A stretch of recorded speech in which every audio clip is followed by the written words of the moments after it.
অতীত। হসপিটালে মৃত্যুর সাথে পাঞ্জা লড়ছে হৃদি। বিষের তীব্র শরীরে অনেকটা গভীরে চলে যাওয়ায় তার অবস্থা এখন সংকটপূর্ণ। হৃদির ফর্সা শরীরটা এখন ফ্যাকাশে হয়ে নীলচে বর্ণ ধারণ করেছে। অক্সিজেনের মাস্কের আড়ালে তার নিঃশ্বাসগুলো বড্ড ভারী আর যন্ত্রণাদায়ক। চিকিৎসকরা জানিয়েছে বিষের রক্তে মিশতে শুরু করেছে, তাই এই লড়াইটা বড় অসম। করিডোরের এক কোণে রাবেয়া এহসান দেওয়ালে মাথা ঠুকছেন আর বিলাপ করছেন। ইমন তার মায়ের আঁচল ধরে ভয়ে পাথর হয়ে দাঁড়িয়ে আছে। ইকবাল এহসান করিডোরের বেঞ্চে বসে আছেন, কিন্তু তার প্রাণ যেন ভেতরে ওই শয্যাশায়ী মেয়েটার কাছে। তার হাতে হৃদির সেই রক্তক্ষরণ করা চিঠিটা, যা পড়ার পর তার কলিজাটা মোচড় দিয়ে উঠছে।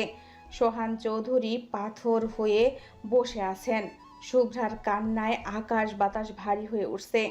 আর ঈশান করিডোরের জানালার গ্রিল ধরে বাইরের অন্ধকারের দিকে তাকিয়ে আছে।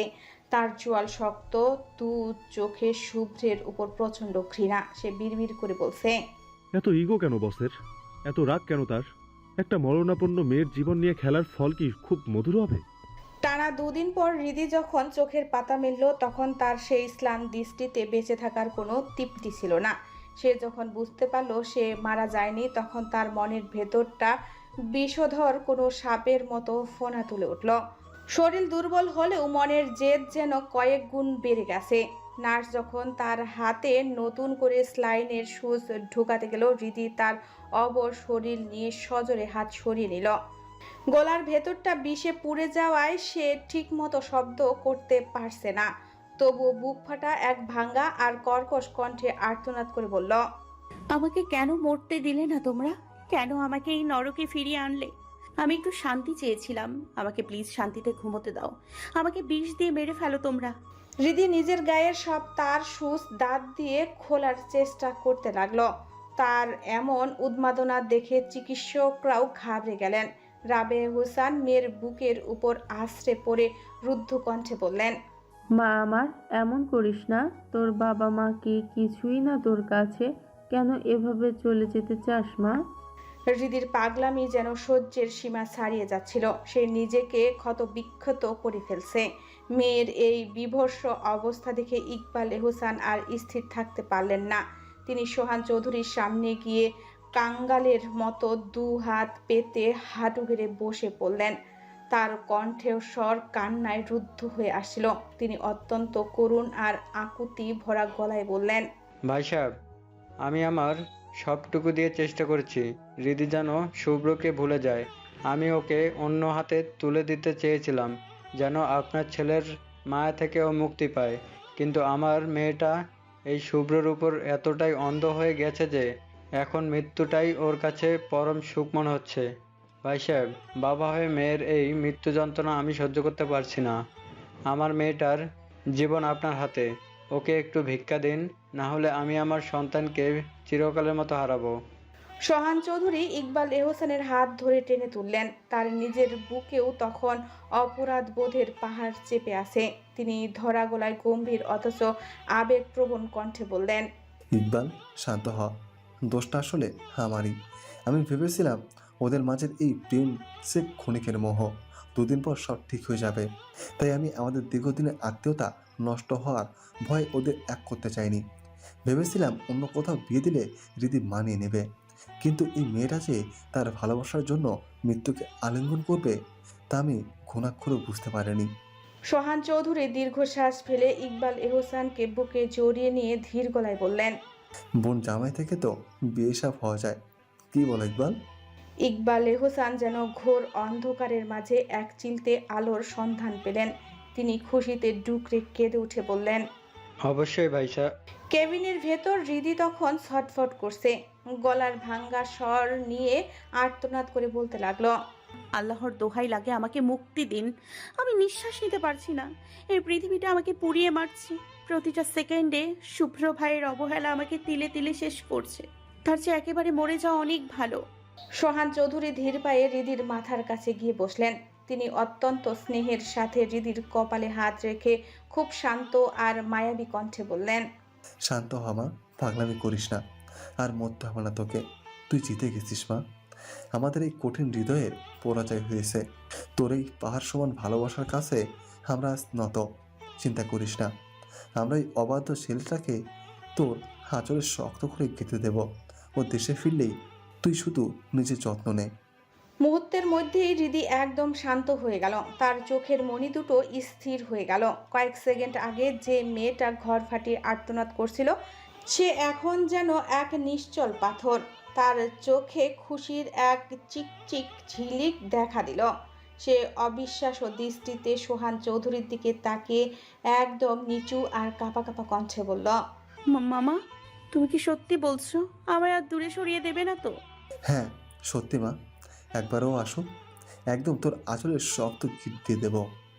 রীতি যেন হারানো কোনো স্বর্গ ফিরে পেল। সে এক লহমায় খুব শান্ত আর অবুঝ শিশুর মতো হয়ে গেল। ইকবাল হোসেন আদরে মেয়েকে বুকে জড়িয়ে ধরে অস্পষ্ট সুরে বললেন, আমাকে মাফ করে দিস মা, আমি বাবা হয়ে তোর মনের হাহাকার বুঝতে পারিনি। আর পাগলামি করিস না, তোর বাবার যে বড় কষ্ট হয়। হৃদি এবার বাবার বুকে মুখ লুকিয়ে অঝরে কাঁদতে শুরু করলো। তবে এই কান্না বিষাদের নয়, এই কান্না সব পাওয়ার আনন্দে মেশা এক অদ্ভুত স্বস্তির। রাবাই হোসেন মেয়ের কপালে চুমু খেয়ে ওকে আগলে ধরলেন। আর ছোট ইমন ওর আপুর হাত শক্ত করে ধরে মনে মনে বলল যে তার আপু আর কোথাও যাবে না। সেই দিনের সেই ভয়াবহ ঘটনার পর দেখতে দেখতে 6টা মাস কেটে গেছে। এই 6 মাসে হৃদির মাঝে এক অদ্ভুত পরিবর্তন এসেছে।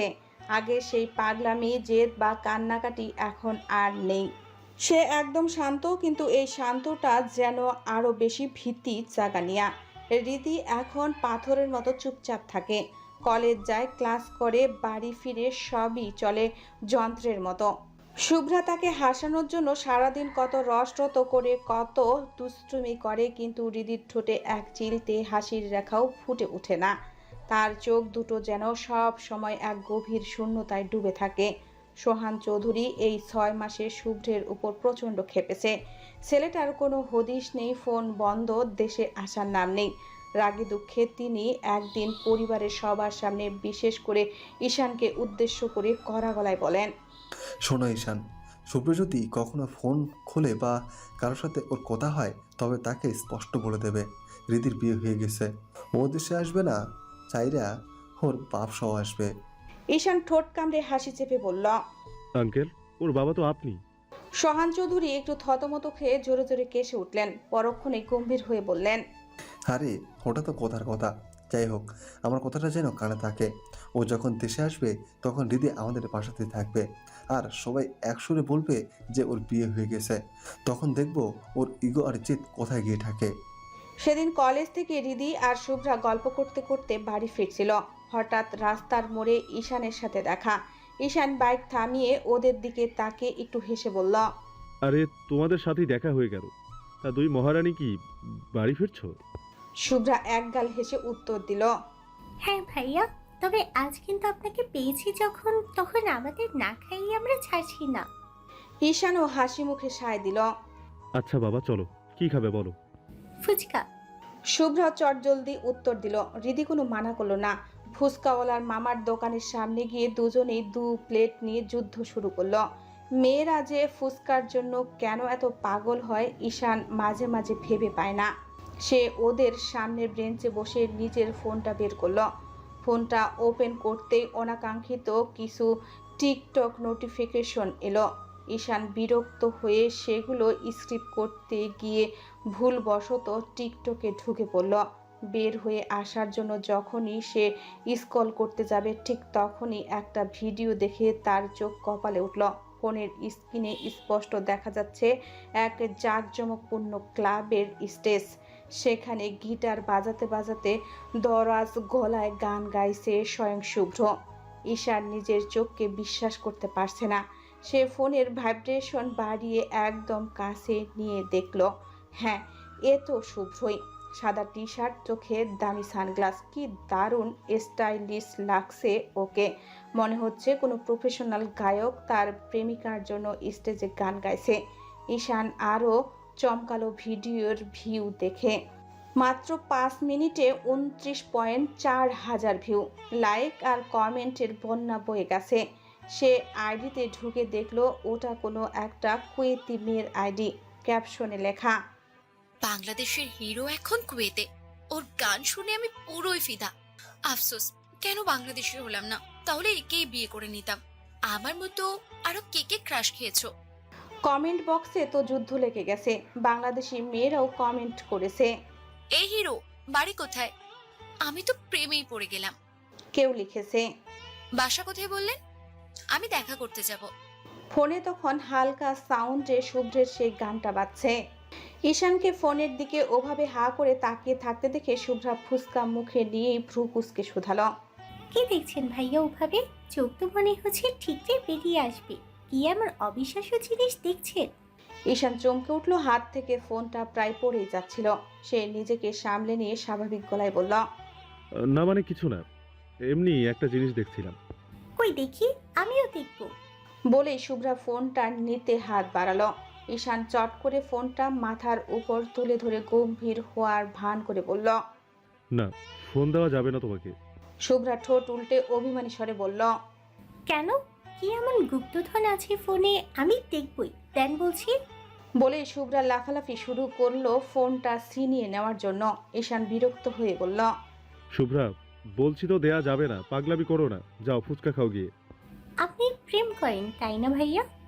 শুভ্রা গাল ফুলিয়ে জিজ্ঞেস করলো। ঈশান থমকে গেল, এই মেয়ে বলে কি? কি হলো দেন বলছি, আমি আপনার গার্লফ্রেন্ডকে দেখব। ঈশান এবার একটু ধমকে সুরে বলল, যত সব আবল তাবল কথা, কানের নিচে দেবো কিন্তু। আমি প্রেম করি তুমি জানলে কোত্থেকে? শুভ্রা মুখ গোমরা করে বলল, তাহলে ফোন দিচ্ছেন না কেন? আমি কি ফোন খেয়ে ফেলবো? আমার ফোন দিয়ে তোমার কাজ কি? দরকার আছে, কি দরকার? আমি দেখব। ঈশান এবার ঠোঁট কামড়ে একটু মজা করে বলল, ভারী পাজি মেয়ে তো তুমি। একটা ছেলের ফোন চাইছো, লজ্জা করছে না? একটা ছেলের ফোনে পার্সোনাল অনেক কিছু থাকতে পারে। পার্সোনাল কিছু কথাটি শোনা মাত্রই শুভ্রার বুকের ভেতরটা কেমন স্যাত করে উঠল। সে ধরা গলায় বলল, কিসের পার্সোনাল? আপনি কি সত্যি প্রেম করছেন? ঈশান মুচকি হাসল। করতেও তো পারি। খুন করে ফেলবো একদম। বলেই শুভ্রা জিভে কামড় দিল। সি, কি বলে ফেললো সে? ঈশান অবাক হয়ে তাকিয়ে রইল। কিছু বললে তুমি? কিছু না, থাকেন আপনি আপনার পার্সোনাল মানুষ নিয়ে। শুভ্রা একদম গাল ফুলিয়ে রিদির হাত ধরে টানতে টানতে হাঁটা দিল। রিদি এতক্ষণ চুপচাপ থেকে ওদের খুনসুটি দেখছিল, যেন এতক্ষণ কোনো সিনেমা চলছিল। সেও কোনো কথা না বলে শুভ্রার সাথে চলে গেল। ঈশান কিছুক্ষণ স্থির হয়ে দাঁড়িয়ে রইল, তারপর মুচকি হেসে বিড়বিড় করল। অভিমানী মেয়ে একটা। বিল মিটিয়ে ঈশান একটু নিরিবিলি জায়গায় গিয়ে বুক ধকধকানি নিয়ে শুভ্রের নাম্বারে কল দিল। এতদিন ফোনটা বন্ধ ছিল, আজ যদি ভাগ্য সহায় হয়।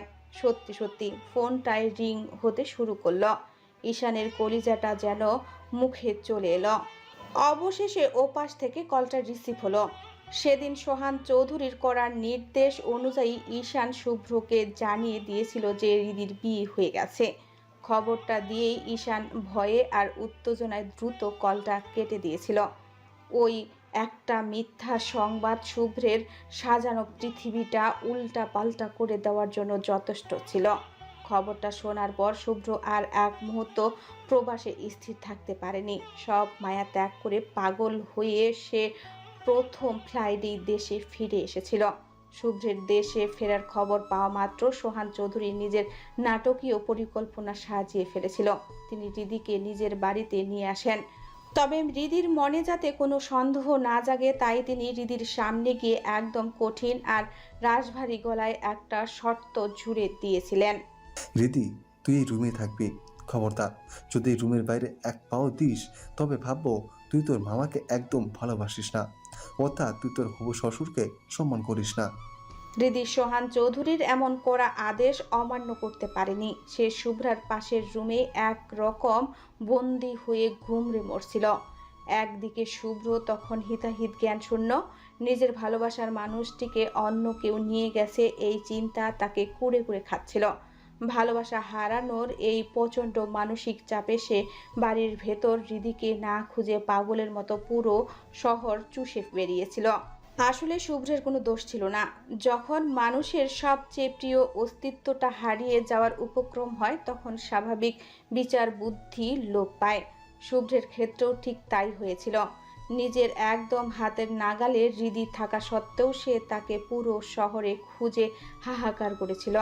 সে জানলও না তার কাঙ্ক্ষিত নারীটি তখন তারই ঘরের পাশের রুমে তার বিরহে নিঃশব্দে কাঁদছে। অতীত শেষ বর্তমান। পুরো অতীতটা শুনে শুভ্রের শরীর একদম নিস্তেজ হয়ে এলো। মনে হচ্ছে পায়ের নিচের মাটিটা হঠাৎ সরে গেছে। সে ঠিক মতো নিঃশ্বাস পর্যন্ত নিতে পারছে না। বুকের ভেতরটা তীব্র যন্ত্রণায় মুচড়ে উঠছে। হৃদি একা একা এতটা পথ এতটা কষ্ট সহ্য করেছে, অথচ সে কিছুই জানল না। নিজের জেদ আর ইগোর বশবর্তী হয়ে সে তার মনোমোহিনীকে তিলে তিলে মৃত্যুর মুখে ঠেলে দিয়েছে। অথচ সেই মেয়েটা একটা বারও তার কাছে কোনো অভিযোগ করেনি। পাহাড় সমান অভিমান বুকে চেপে নির্ভীকতে কেঁদেছে। শুভ্রের দৃষ্টি ঝাপসা হয়ে আসছে। নিজেকে এখন পৃথিবীর সব থেকে বড় অপরাধী মনে হচ্ছে তার। সে আর দাঁড়িয়ে থাকার শক্তি পেল না।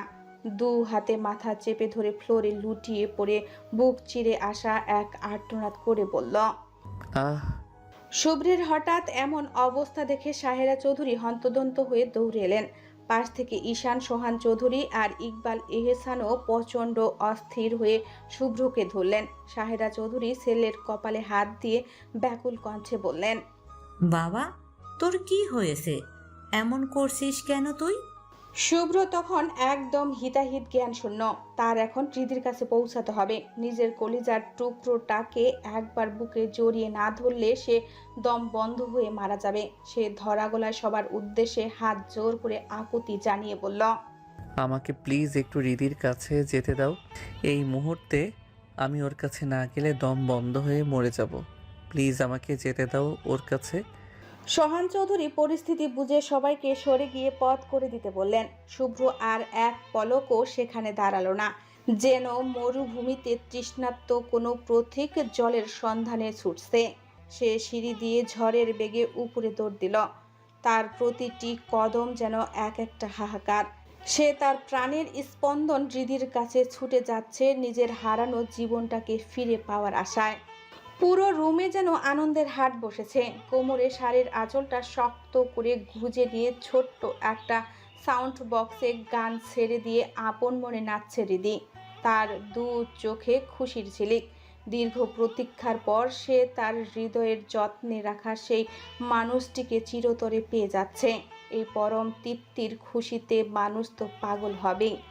বক্সে তখন উচ্চস্বরে বাজছে, ইস খোপা কইরা চুল, কানে পইরা দুল, সাজবো আমি বউ গো, সাজবো আমি বউ। শুভ্র রুমের দরজার সামনে এসে থমকে দাঁড়ালো। দরজাটা সামান্য ফাঁক করে ভেতরে তাকিয়ে হৃদির এমন চঞ্চলতা দেখে তার চোখ কপালে উঠল। পরক্ষণেই এক চিলতে হাসি ফুটে উঠল শুভ্রের ঠোঁটে। সে পা টিপে টিপে অত্যন্ত সন্তর্পণে রুমে প্রবেশ করল। হৃদি তখনও নাচের তালে মগ্ন। শুভ্র নিঃশব্দে গিয়ে একদম তার পেছনে পাথরের মতো দাঁড়িয়ে রইল।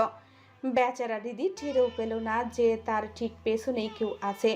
নাচতে নাচতে সে পেছনের দিকে আসতেই শুভ্রের চড়া বুকে সজোরে ধাক্কা খেল। চমকে গিয়ে দ্রুত ঘুরে তাকাতেই শুভ্রকে সামনে দেখে হৃদি থমকে গেল। মুহূর্তেই লজ্জায় তার ফর্সা মুখটা টকটকে জবা ফুলের মতো লাল হয়ে উঠল।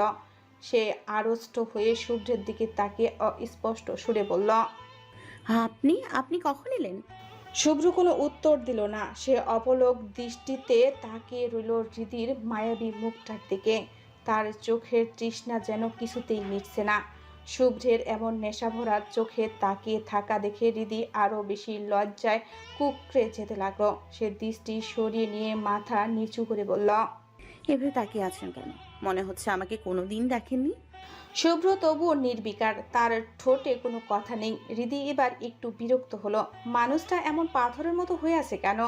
সে মুখ ঝামটা দিয়ে বলল, বোবা হয়ে গেলেন নাকি? কথা বলছেন না কেন? তবুও চারপাশ নিস্তব্ধ। শুভ্রের দিক থেকে কোনো শব্দ নেই। আছে শুধু হাহাকার মেশানো এক গভীর দৃষ্টি।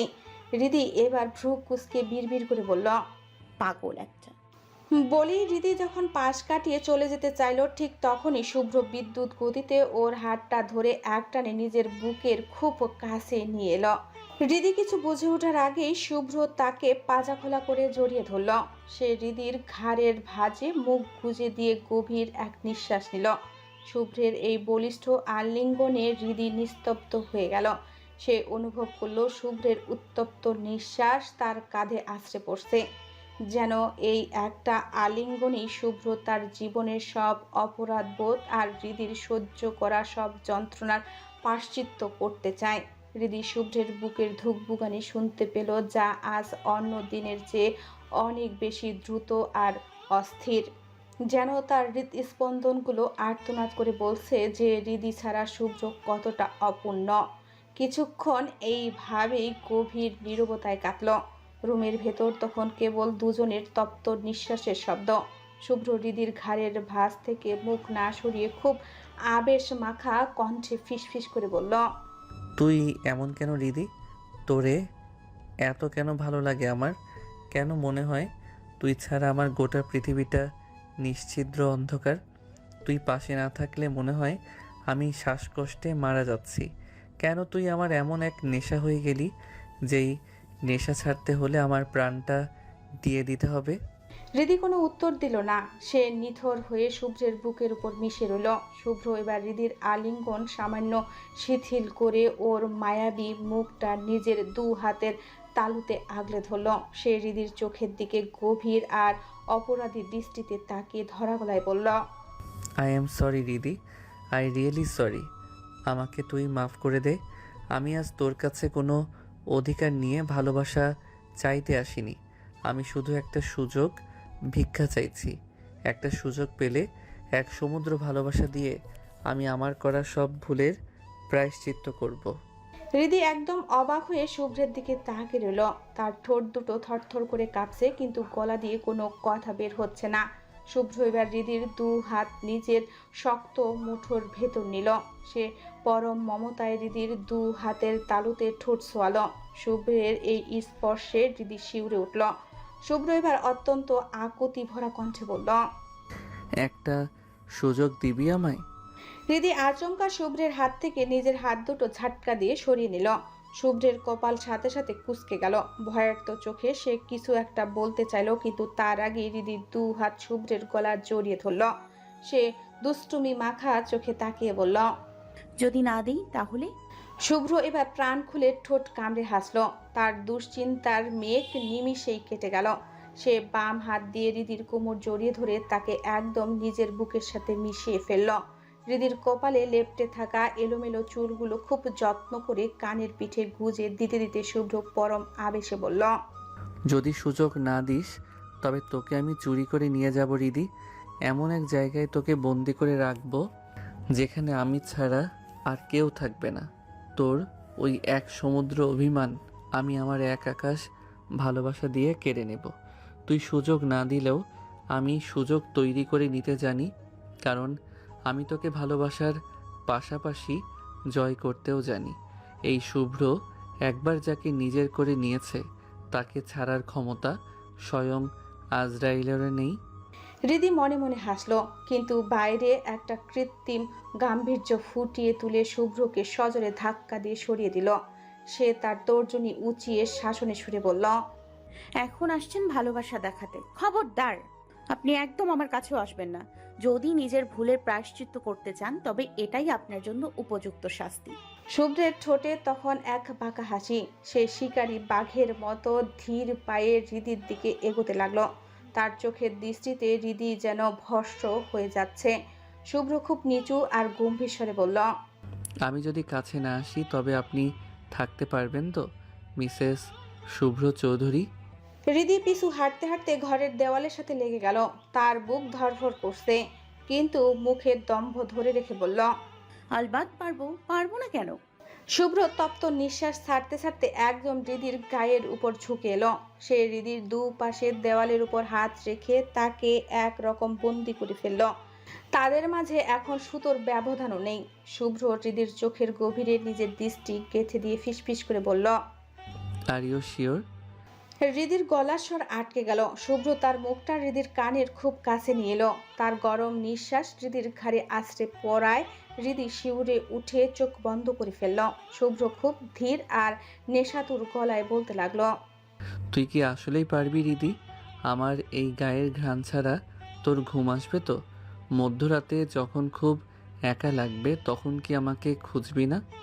তুই দূরে থাকতে চাইলেই কি আমি থাকতে দেব?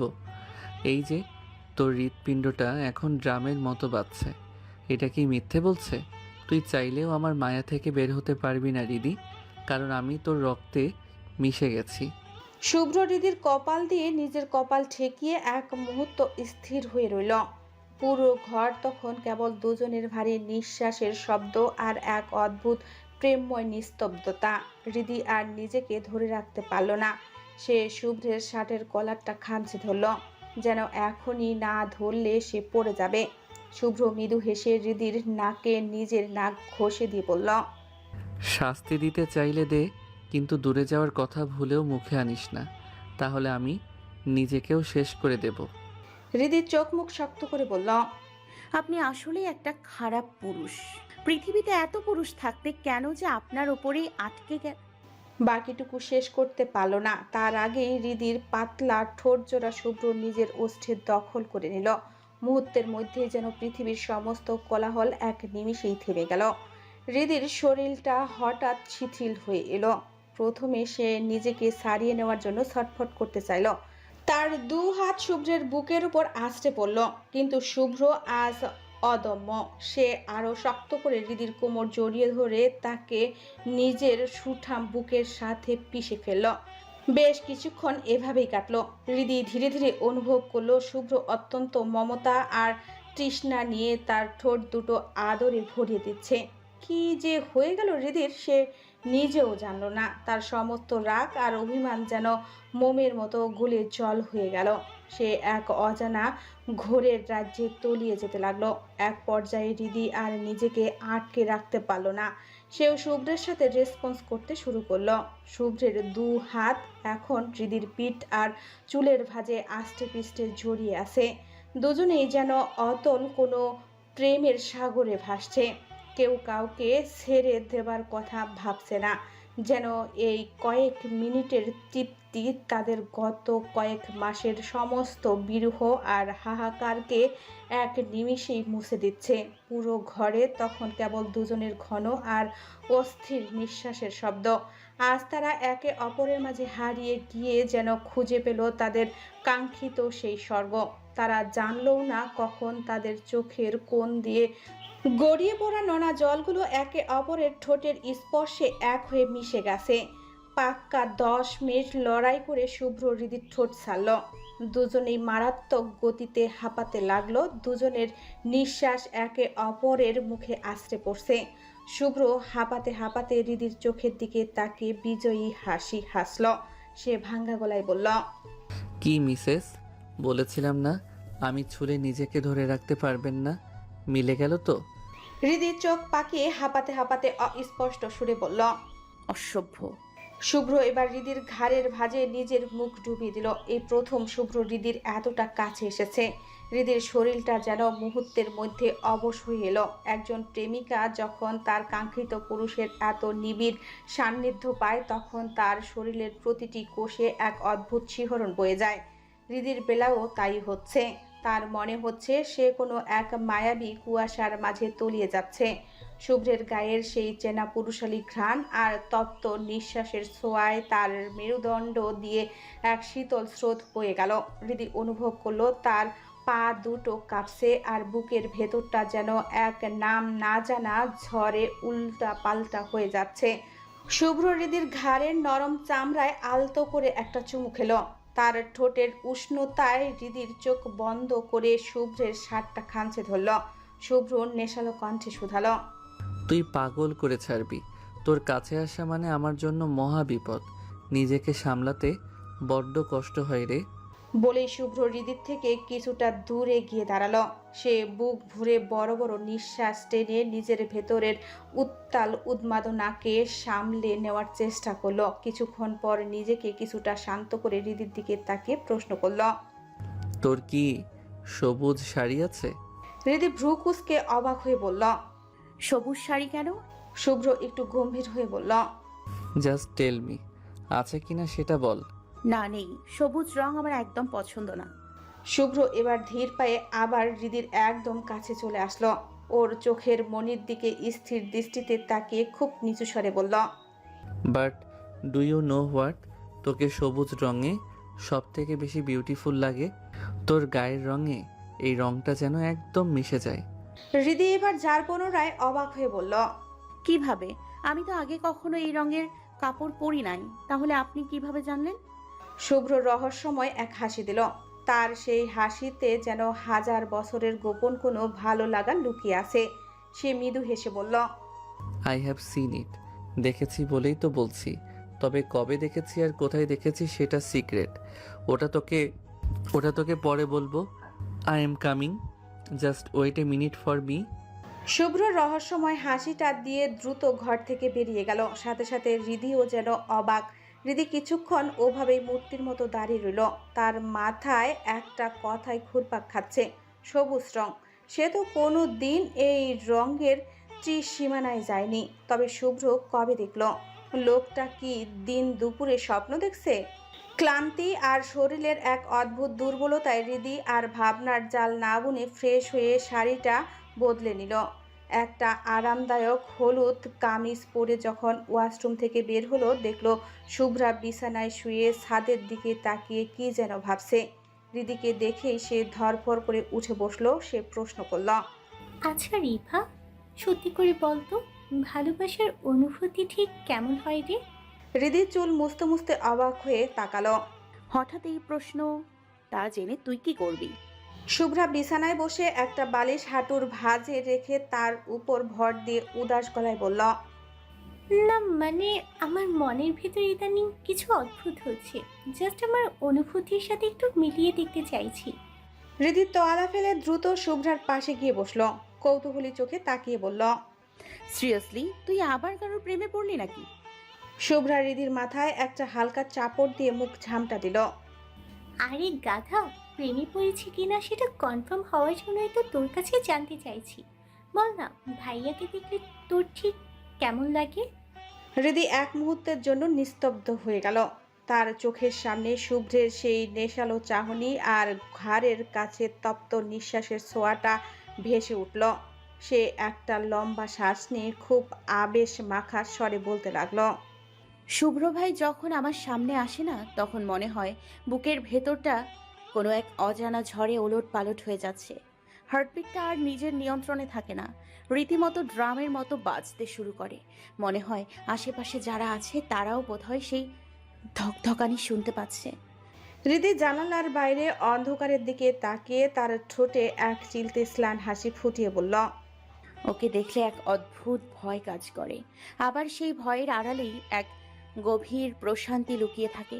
মনে হয় পৃথিবীর সব কোলাহল এক নিমিষেই থেমে গেছে আর পুরো দুনিয়াতে শুধু আমরা দুজন আছি। ওর গায়ের সেই চেনা তীব্র পুরুষালী ঘ্রাণটা যখন নাকে আসে তখন নেশার মতো লাগে। মনে হয় সব অভিযোগ, সব অভিমান ওই এক নিঃশ্বাসী কর্পূরের মতো উড়ে গেছে। শুভ্রা সবকিছু মনোযোগ দিয়ে শুনছিল। হৃদির প্রতিটা কথা যেন তার হৃৎপিণ্ডে গিয়ে তীরের মতো বিচ্ছিল। সে কিছুক্ষণ চুপ করে থেকে হৃদির চোখের দিকে তাকিয়ে একটু গম্ভীর আর দ্বিধা মেশানো গলায় বলল। আচ্ছা রিদি, যখন ভাইয়াকে অন্য কোনো মেয়ের পাশে দেখিস তখন তোর ঠিক কেমন লাগে? হৃদি কিছুক্ষণ থমকে রইল। জানালার বাইরে অন্ধকারের দিকে তাকিয়ে একটা দীর্ঘশ্বাস ফেলে সে বলতে লাগলো। তখন মনে হয় আমার ভেতরটা কেউ জ্যান্ত পুড়িয়ে দিচ্ছে। যখন দেখি অন্য কোনো মেয়ে ওর খুব কাছে দাঁড়িয়ে হাসছে কিংবা ওর সাথে কথা বলছে, তখন বুকের ভেতর এক অসহ্য যন্ত্রণা শুরু হয়। এক মুহূর্তের জন্য মনে হয় ওখানেই থমকে যায়, পৃথিবীটা ওখানেই থমকে গেছে। খুব ইচ্ছে করে ছুটে গিয়ে মেয়েটার হাত থেকে ওকে ছিনিয়ে নিয়ে আসি আর চিৎকার করে বলি, ও শুধু আমার, ওর ওপর আর কারোর কোনো অধিকার নেই। হৃদি নিজের অজান্তেই অন্যার আঁচলটা হাত দিয়ে মুচড়াতে লাগলো। তার কণ্ঠস্বর কিছুটা ভারী হয়ে এলো। ভীষণ হিংসা হয় রে। এক ধরনের জেদ আর রাগ মাথার উপর পর্যন্ত পৌঁছে গেছে, মাথার উপর পর্যন্ত পৌঁছে যায়। মনে হয় ওই মানুষটা কেন বুঝতে পারছে না যে ওর পাশে অন্য কাউকে দেখা আমার জন্য কতটা কষ্টের। তখন নিজেকে খুব একা আর অসহায় মনে হয়।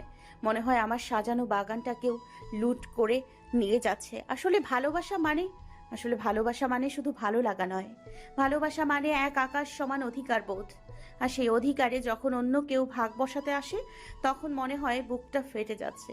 মনে হয় ওর প্রতিটা হাসি, প্রতিটা চাহনি কেবল আমারই প্রাপ্য। শুভ্রা এক দৃষ্টিতে হৃদির দিকে তাকিয়েছিল। হৃদির কথাগুলোর মাঝে সে যেন নিজের প্রতিচ্ছবি দেখতে পাচ্ছিল। ঈশানকে দেখলে হৃদির বলা সব অনুভূতি যেন শুভ্রার সাথে হুবহুবু মিলে যায়। ঈশান সামনে আসলেই ওর ভেতরে এক অজানা ভয় কাজ করে, আবার ঠিক তার পরক্ষণেই এক অদ্ভুত ভালো লাগা এসে মনটাকে শান্ত করে দেয়।